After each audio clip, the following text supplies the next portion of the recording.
a 25% tariff on all cars that are not made in the United States. If they're made in the United States, there's absolutely no tariff. Those parts come from over 24 different countries. Porsche's finance chief has declared no intention to relocate production to the U.S. despite Trump's tariff threats, according to reports.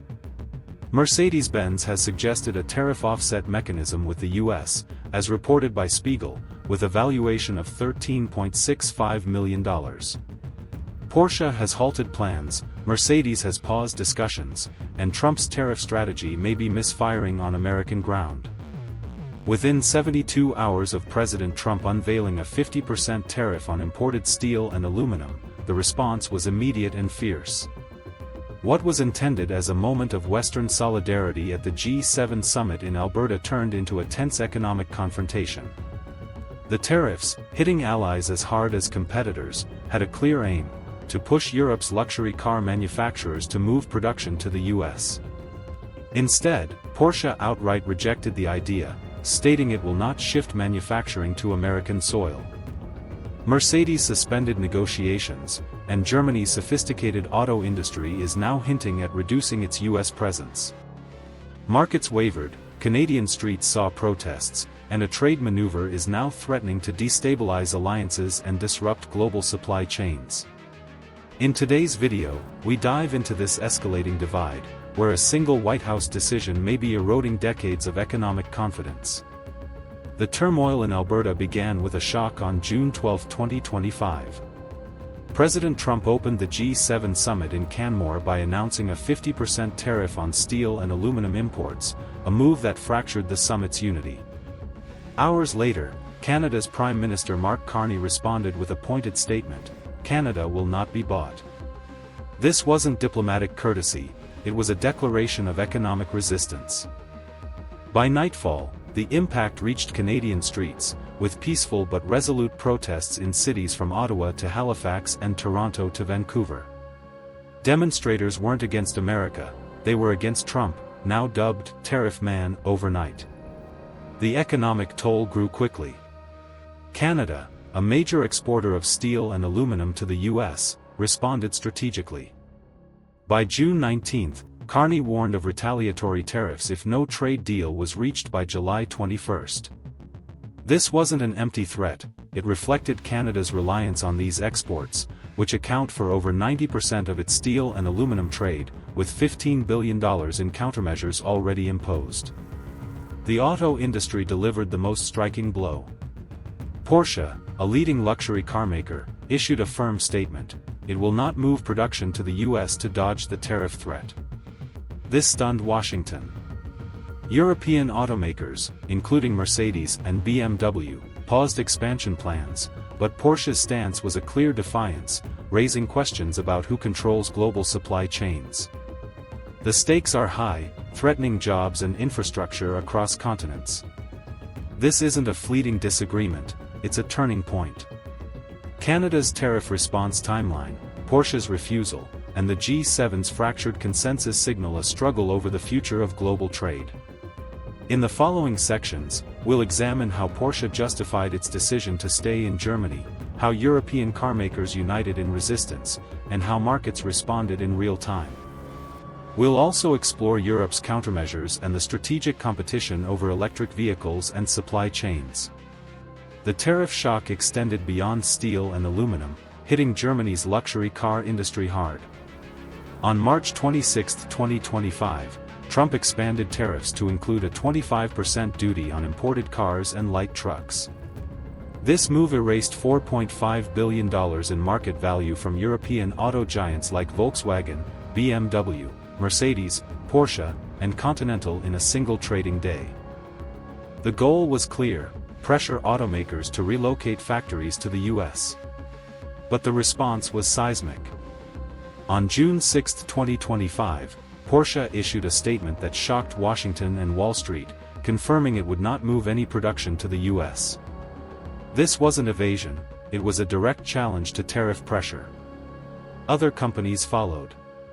Mercedes-Benz warned that the tariffs would cut profits by 2.5 percentage points per vehicle and halted new U.S. investment plans. BMW reported its operating margin dropped from 8.8% to 6.9% in Q1, citing tariff-related volatility.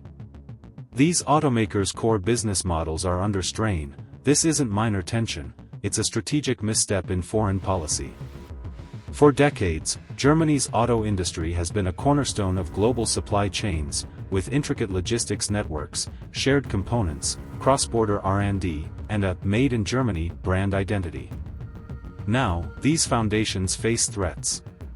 Porsche's refusal isn't just business, it's about reputation. The company increased shipments to U.S. dealers before tariffs took effect but refused to consider local production. This highlights a broader issue: building in the U.S. today offers no guarantee against future policy shifts. This marks the first time since the Cold War that German automakers have so openly opposed U.S. trade policy. The fallout is tangible. Quebec steel plants are laying off workers, Chicago factories are temporarily closing, and global markets are trembling. This fight is about more than cars, it's a struggle for control over global supply chains. A single tariff can reshape economic alliances overnight. Next, we'll explore how Porsche defended its commitment to Germany, why Europe's auto sector is on high alert, and how global markets reacted within hours. Rather than yielding to tariff pressure, Porsche flipped the script, arguing that moving production would cause more harm than good, both financially and operationally. Their stance sent a powerful message: long-term stability, not short-term politics, guides their strategy.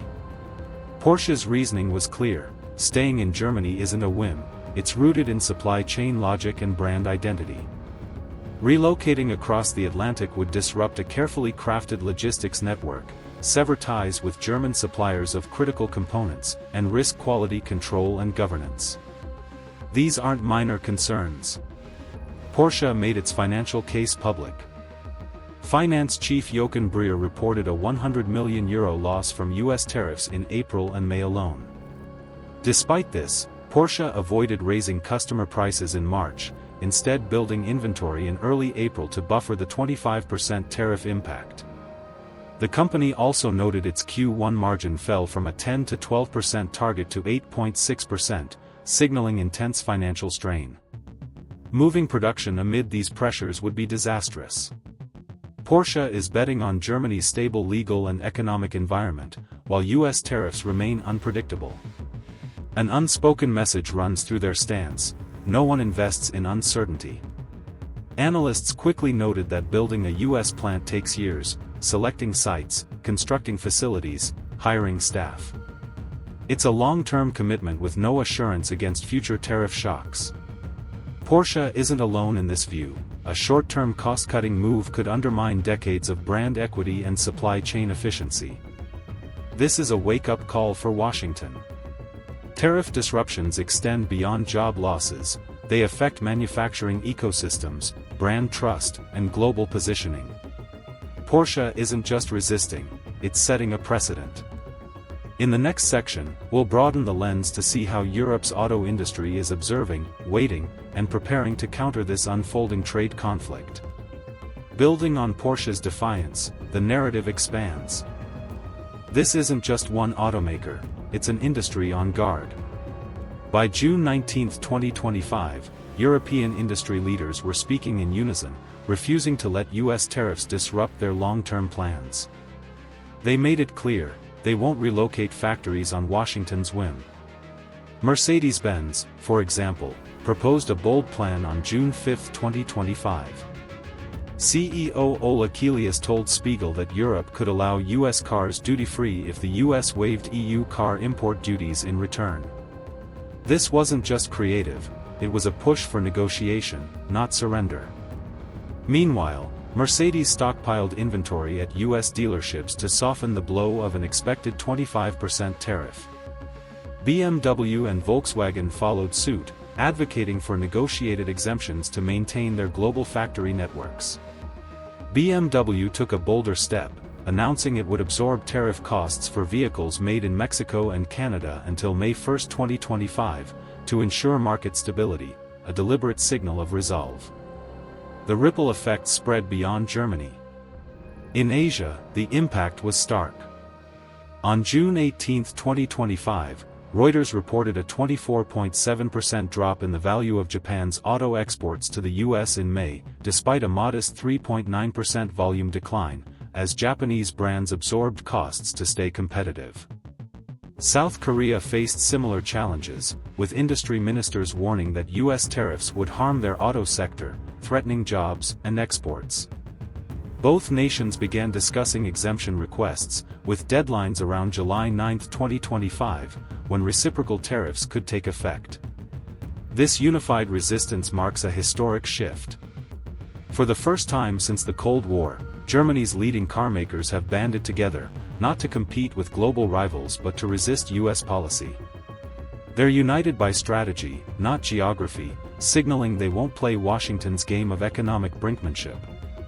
Next, we'll examine how global markets reacted in real time and where electric vehicle strategy fits into this high-stakes contest.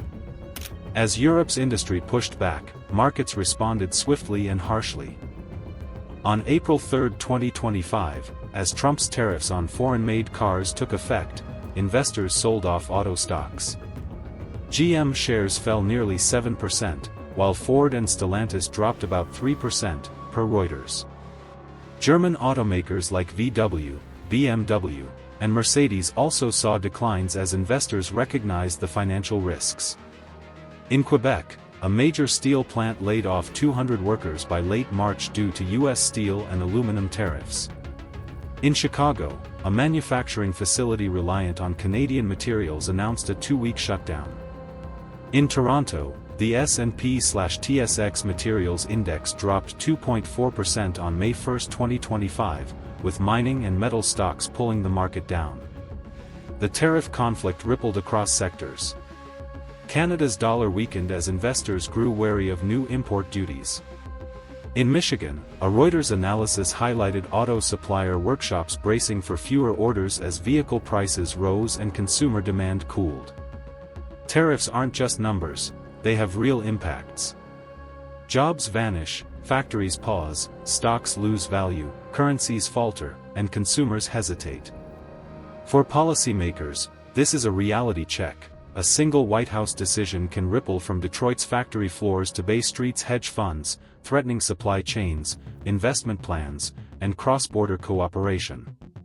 This volatility contrasts sharply with the economic confidence Trump projected. Instead, it feels like a reckoning, a real-world test showing that bold tariff moves hit harder than anticipated. Next, we'll explore how Europe is crafting its response, not just for luxury cars but for strategic minerals and electric vehicle leadership. Pressure from European leaders intensified. On May 27, 2025, Germany's former finance chief, now a key political figure, Friedrich Merz, warned that Europe would deploy retaliatory trade measures if tariff talks with Washington failed. He suggested targeting U.S. tech firms and agricultural imports, a direct challenge. Berlin proposed an EU-wide retaliation mechanism focusing on sensitive U.S. sectors. Meanwhile, Canada's Prime Minister Mark Carney signaled dwindling patience, informing the WTO that Ottawa was ready to escalate if negotiations stalled. Carney emphasized Canada's right to protect its supply chains, introducing procurement rules favoring domestic metals and planning additional retaliatory quotas to stabilize industries if the U.S. didn't relent. Carney issued a firm deadline: Canada would implement equivalent measures starting July 21 in response to Trump's tariffs. Analysts warn that full European retaliatory tariffs could significantly impact U.S. exports, escalating tensions into a major trade conflict. For Washington, this is more than a political challenge, it's a test of strategic endurance. Europe and Canada are moving beyond complaints, leveraging legal frameworks, trade tools, and economic weight. Their message is clear: this is a fight for rules-based trade, not just supply chains, and they're prepared to push back. In the next section, we'll explore how the electric vehicle race and global supply chains are reshaping this geo-economic clash. As the tariff standoff grew, Europe and its allies shifted focus to the future: electric vehicles and the critical minerals powering them. On June 16, 2025, G7 leaders issued a draft pledge to secure supply chains for metals like lithium and graphite. A week later, they formalized this commitment, addressing concerns over reliance on unstable markets. Canada, the EU, and Japan formed a critical minerals alliance to control EV battery supply chains without U.S. involvement. Porsche underscored this shift in early June 2025, announcing investments in EV battery production in Leipzig, Germany, not in the U.S. This move wasn't symbolic, it was a deliberate response to the tariff threat, signaling Europe's intent to build self-sufficient EV ecosystems. Analysts note over $300 billion invested globally in EV development, highlighting the strategic brilliance of securing critical minerals and regional manufacturing. By redirecting supply chains away from adversarial trade policies, Europe and its partners are fortifying their industrial defenses. This exposes a flaw in America's tariff strategy. While tariffs pressure foreign investors, they also encourage self-sufficient industrial blocs. This shift isn't immediate, but it's transformative.